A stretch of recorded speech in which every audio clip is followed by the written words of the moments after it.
He knocked me over. I landed on the dog bowl. This one's wife, the demon boss.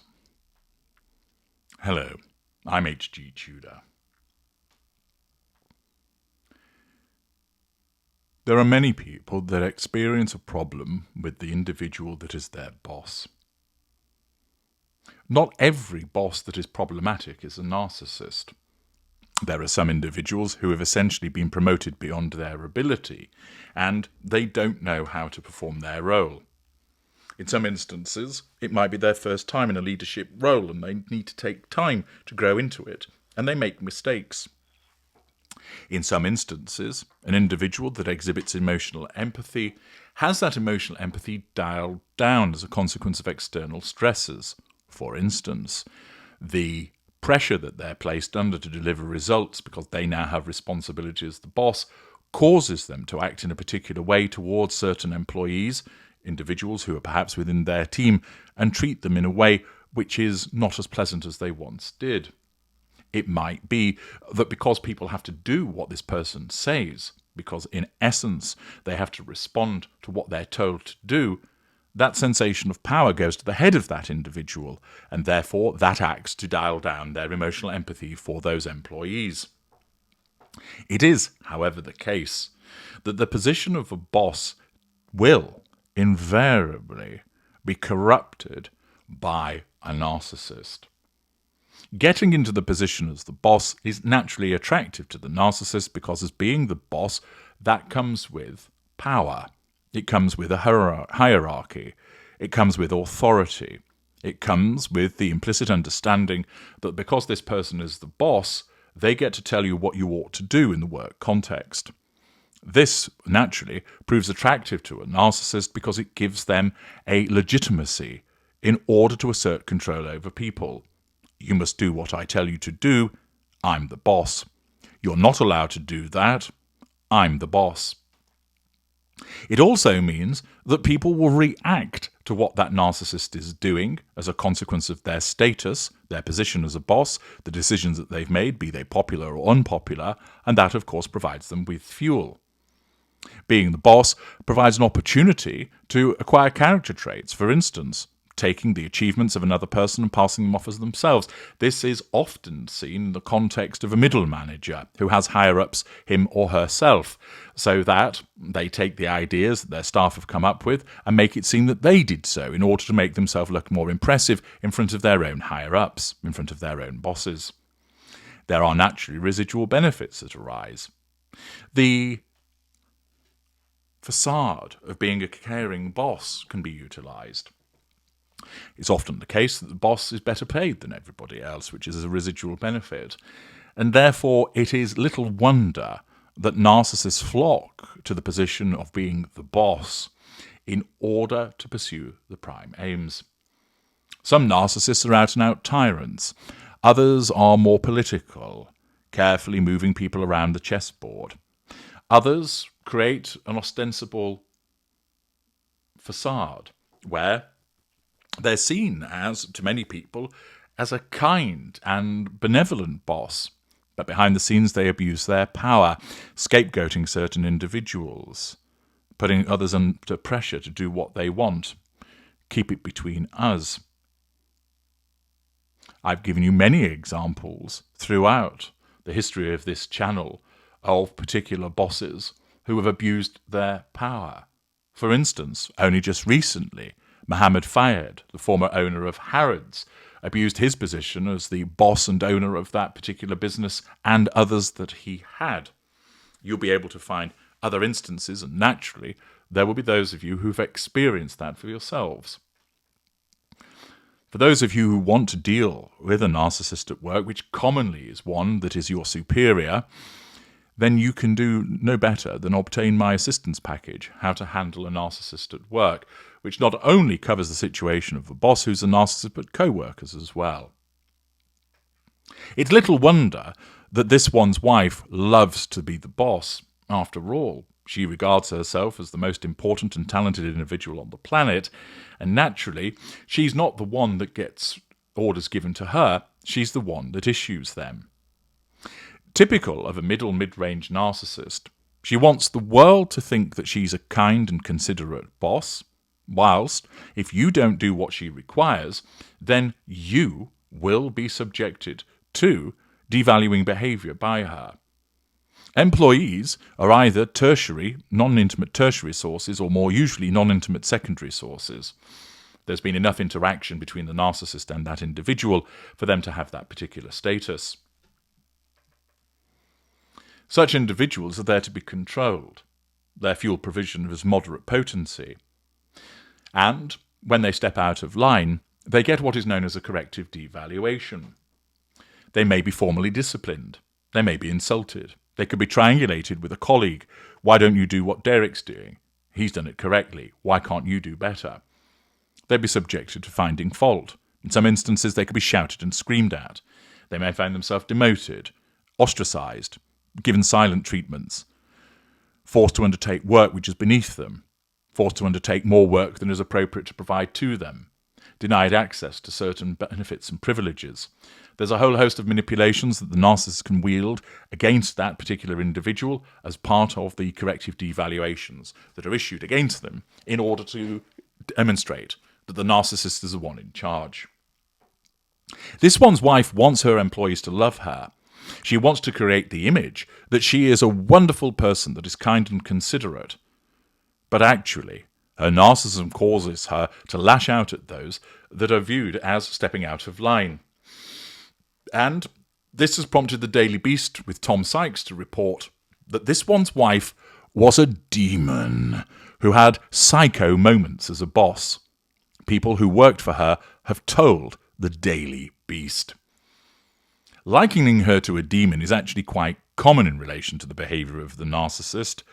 Doesn't mean that she's actually possessed, although there are those that persist in believing that narcissists are the subjects of demonic possession. We're not. And to suggest that she went psycho, not in the way of being a psychopath, but rather just flipping out. In other words, what they're describing is the manifestation of her heated, ignited fury, which is what her narcissism pours forth as a response to her being wounded or challenged. The former employees spoke out after a carefully curated crop, great alliteration there, of former and current staff has said she was the best boss ever. Of course they did, and I'll be revisiting that in a future video. Naturally, that's a response to the threat to control of her being criticised. They report that she gives them bundles of freshly cut flowers and home-produced eggs, oh the generosity, and makes her staff feel like seeds being watered. See yesterday in that regard. The positive portrait of This One's Wife's management style was painted in Us Weekly on Tuesday, as Team This One's Wife launched a fight back against a report in The Hollywood Reporter that claimed This One's Wife was a dictator in high heels, who reduced grown men to tears. Sources close to the couple denied. Minions, members of the coterie, issuing a denial on her behalf as a part of the nullification to the threat to control. One courtier, who worked for This One's Wife and Prince Harry as part of their service at the palace, told the Daily Beast, "There have been plenty of difficult royals over the years, and I do think that after the ill feeling of Megxit, when Harry and This One's Wife left the royal family, This One's Wife's bad moments were amplified and distorted. Princess Margaret regularly got people to hold out their hands to use as ashtrays, for example, and that's just laughed off as hilarious eccentricity. Look at Prince Andrew.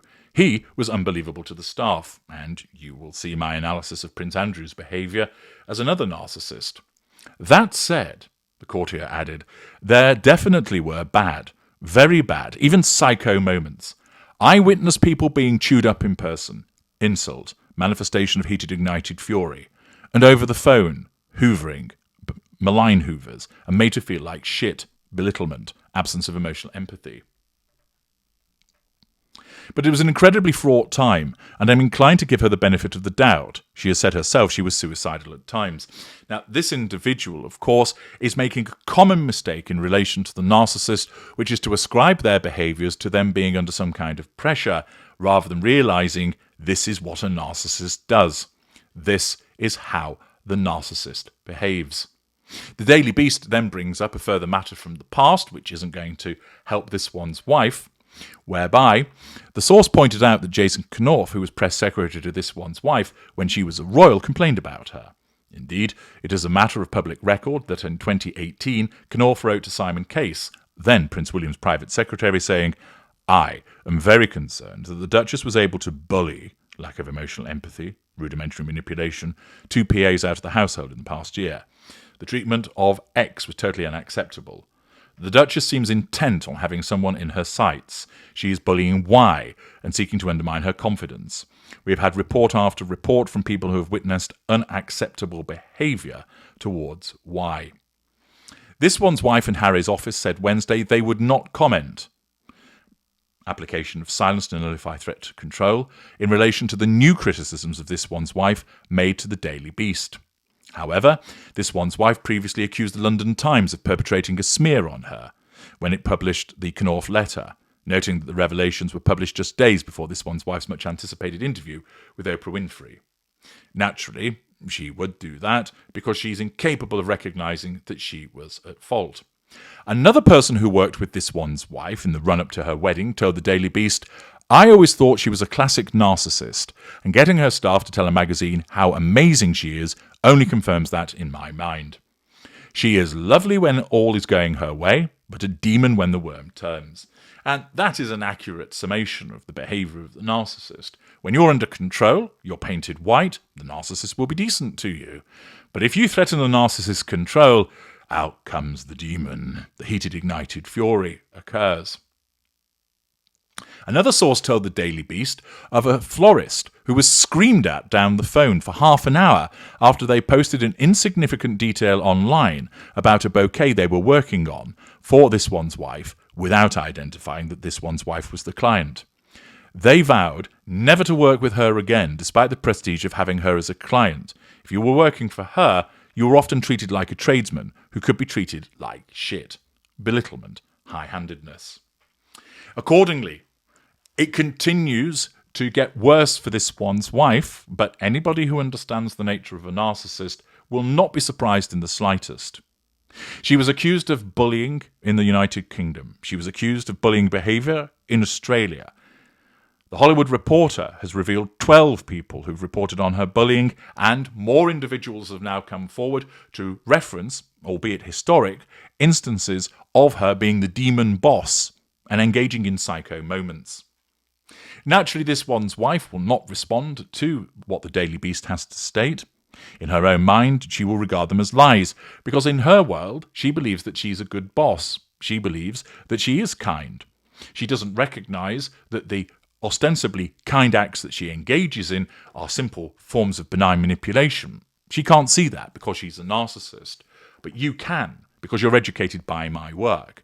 You know that if it is correct that she buys flowers for staff and brings them eggs, it isn't because she's genuinely kind. It's because she's manipulating them in order to make her think that she's really kind and lovely, facade management, and to bring those people under control.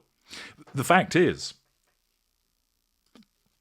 given the many instances that have been reported upon her shouting and screaming at people, belittling people, invalidating people, insulting people, bullying people, that demonstrates that she can't be genuinely nice. If you're genuinely nice, you don't behave like that on a repeated basis. Yes, nobody's a saint all of the time. People will have slip-ups, but she doesn't have slip-ups. It's not like a one-off occasion where somebody's lost their shit because they've been having a really bad day and they're going through a divorce. With her, there are repeated instances of the manifestation of her heated, ignited fury, which is the malign manipulations that her narcissism goes to. It continues to get worse for this one's wife, this time as she's labelled a demon boss who has psycho moments. I'm H.G. Tudor. Thank you for listening.